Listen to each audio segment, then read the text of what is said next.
Welcome to the Lemon Spark podcast, where we share stories about lemons that spark a new direction in life.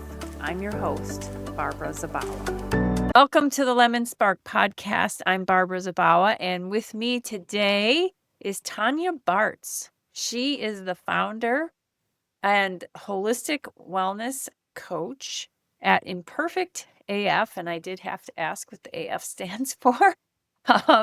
And she's going to tell us her lemon spark story today. And just for context, how Tanya and I were able to connect is because she's in the wellness space. She reached out to me to talk about legal forms and things that she needed to start her wellness coaching business.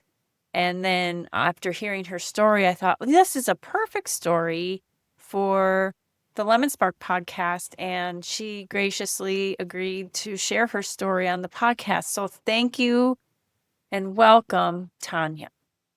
Thank you. I'm happy to be here. Great. How I'd like to start off these conversations is to learn about the lemon that got you here. So what was it that happened in your life that you consider a lemon? And then how did it prompt you to do something different with your life that you probably wouldn't have done if the lemon hadn't happened? Yeah, about 4 years ago, I had a pretty life-disrupting moment when I received a very surprising cancer diagnosis.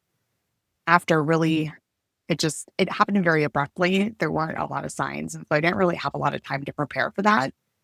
And I was just thrown into immediate hospitalization and treatment. And so after that, I continued to go through treatment. I had put myself on leave from work. I had been working a 9 to 5. I'm sorry. Can I ask what kind of cancer that you had? Yeah, I was diagnosed with acute myeloid leukemia. Okay.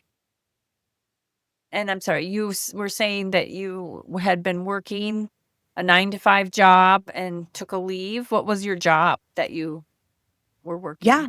So I had been working in the tech space, primarily within user experience. So I was on design teams, really leading design focused research.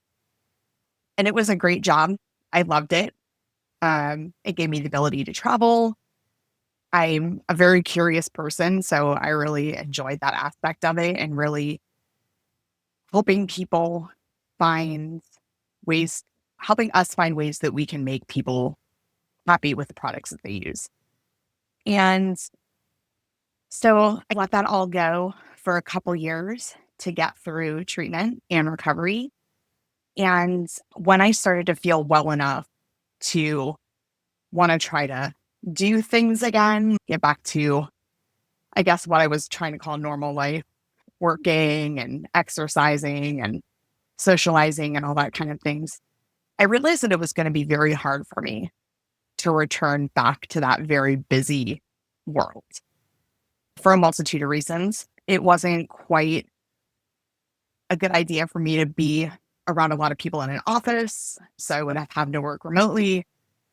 And I think just the stress of it all really made me feel overwhelmed. Like I started to get anxiety about the idea of going back to work and having to live up to other people's expectations and project requirements and things that I wasn't quite sure that I could just jump in and do again right away.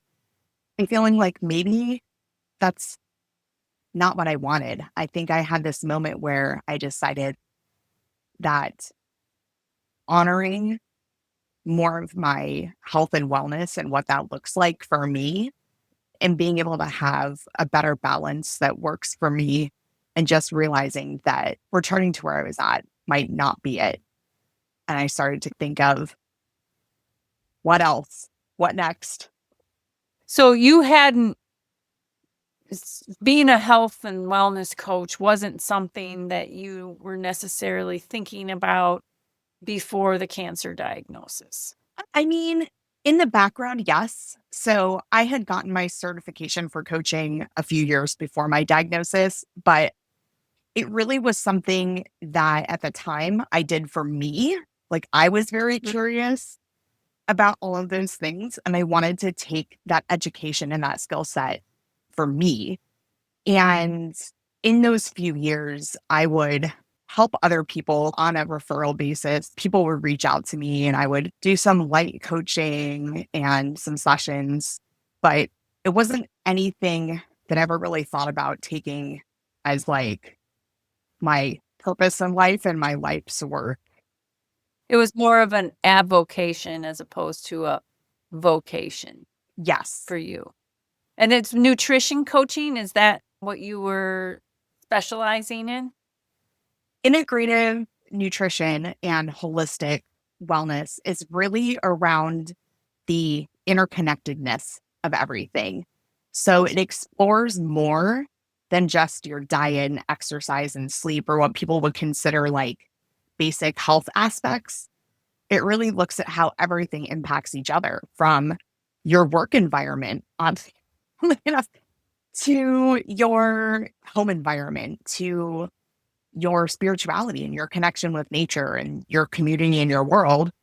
And then also like your sleep and the eating patterns that you have and different ways that you fuel yourself.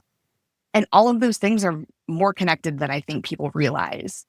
And that's really Mm. what sparked me into, diving into that certification was just that understanding that a lot of things, like if you're stressed out, it could be a number of things, but everything connects and everything impacts each other. So, how much you sleep can impact your mood, can impact your eating.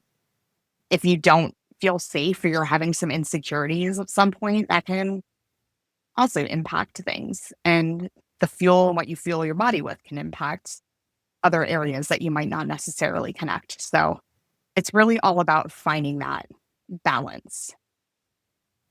I'm curious what led you, Tanya, to want to look into this interconnectedness and sign up for this certification. And this is all before you had the cancer diagnosis. So was there something in your life that triggered you to say, dive more deeply into this idea? What sparked that? What prompted that desire? Yeah, it was pretty personal. I'm a big data geek. I like numbers. I like to know answers to things where I can. And about probably maybe 5 or 6 years before I even thought to get certified or look into that kind of educational programming, I wanted to I was really curious about how different things I was doing in my life was impacting my health. And so I just started going down this kind of rabbit hole of how does what I eat impact? How does the time of day, how close to when I exercise, like what type of exercises make me feel good and also help my body? What types of things do I not like or does my body not want to do? And that kind of wove a little more into the other impacts, like what is causing me stress and what kind of things, like what I guess environment ultimately sets me up for success as an individual human. And I really started to realize that everyone is so uniquely different that what I call perfectly imperfect circle or sphere of wellness doesn't look the same for somebody else. And it changes through different parts of our life. Like going through this, I found that there could be a whole different, I'd be like, oh, I need to reevaluate. This doesn't feel right in my body anymore. Or I'm ending up more fatigued than I thought I would. And so it was really just curiosity about understanding myself that kind of led me down this path of really realizing and understanding how connected things are, but also how individualistic. And it's not something that stays, it's not a static kind of thing. Like your relationship with your body changes a lot. And when you were showing signs of curiosity about this topic of interconnectedness and you tailored wellness, if you will, uh, were you ever asking questions of like your medical providers? I mean, your primary care providers, did they help you at all in understanding any of this, or did you not even consult them? I did to some degree, not at first. At first, I really tried to do it myself. But I think like a little bit before, I have an integrative medicine doctor as my primary physician. And so that's a really good way to, she also thinks in this bigger space, Mhm. which helps. And Mhm. I think once I found that type of medical provider, that was really supportive in my journey. But I am also one to just relentlessly ask questions to my doctor whenever something comes up. I am not afraid to be like, hey, this is happening. What do you think it might be? Or what options do you think I might explore? As well as just sitting with myself and feeling what might feel good to me. Yeah, I I feel like I've got a care team that I feel like I can ask those questions to as well. That's really great, by the way. I mean, that you found an integrative practitioner even before your cancer diagnosis. Had you been looking for one for a long time, or did you just happen to get lucky and find one right out of the gate? Yeah, I just happened to just realize that just going to a general practitioner just didn't feel right to me. And so looking for other things, I started looking at like naturopaths and integrative medicine and finding going that route to try to find like a different primary care physician that would help me really look at things that were going on and trying to find ways to either shift or move, learn how to move more with what is happening, as opposed to, I think, sometimes with my general practitioners, from my experience, was more just put a band aid on the situation. What can we give you to fix the problem without really addressing why it's happening? And if it's actually a Yeah. problem or just something new that we just need to account for. Yeah. So you were seeing more integrative health medical providers when you were diagnosed with cancer. Do you feel like that the fact that you were already a patient of an integrative medical provider helped discover your diagnosis, or do you think it didn't matter? It might have mattered a small bit. I definitely reached out and started exploring what was going on when I started noticing symptoms, but my symptoms also came on very abruptly. I think definitely she encouraged me to go get labs and stuff like that that would figure it out, but I might have eventually ended up, honestly, in the hospital anyway. So Yeah. it's a little bit of Yeah. both. Yeah. Yeah, you did say it came on pretty sudden, the symptoms. Okay. So now you had the cancer, you decided going back to what you were doing before the cancer diagnosis didn't feel right, didn't seem like it was what you needed to do with your life next. So tell us a little bit about what the cancer diagnosis, where it led you. What are you doing now? And do you attribute what you're doing now to the fact that you had cancer? Yeah. In really realizing that it just didn't feel right to go back to what I was doing before, just for reasons that I really just felt like I wanted to do something where I had a little more control over the flow of my days, taking into account like appointments and things like that. But I also just wanted to really tap into, I found like I felt like I had a little bit of a toolkit going into this process, having had the knowledge of this kind of Mhm. interconnectedness that we have with our health and wellness. And it just pulled me into that space deeper and thinking through like, how can I actually use this to maybe support other people? Yeah. Whether Instead of they, just, yeah, yeah. And how can I share this information and maybe help someone else realize that there's some things that happen. We have changes in our health that kind of can spark these moments. Sometimes you're just very overwhelmed. I think there's a lot of information overload. We have access to so much these days that I think can get overwhelming to even think through where do I start? What do I do? And so I just said, let's do it. And I started an LLC and I started creating services and programs and writing and just trying to share this with the world. And it brings me a lot of happiness, to be honest. that's great. So you feel like you are in a better place now than, say, you were before you had cancer. Yeah, I think in some ways, I think definitely like any decision you make has pros and cons. But I think for me at this stage in my life, being able to be in charge of my own schedule, and I think being in a space where I'm helping clients and other people try to find a perfectly imbalanced wellness kind of framework that works for them is also like a nice daily gentle reminder to myself. Okay, Mhm. like you don't need to beat yourself up so much about this, or I can take space. And so I think it's also like I coach myself in some ways as well. Yeah, that seems like an ideal kind of gig.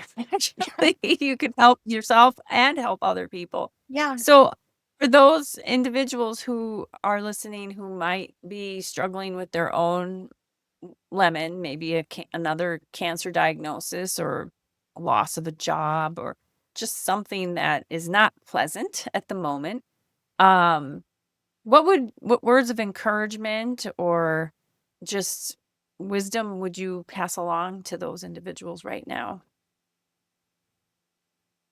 Yeah.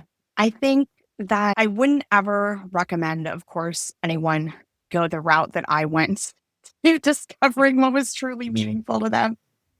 But we all have those moments. And I think one of the things that was really sat with me when I was going through this was being able to build a life with intention rather than expectation.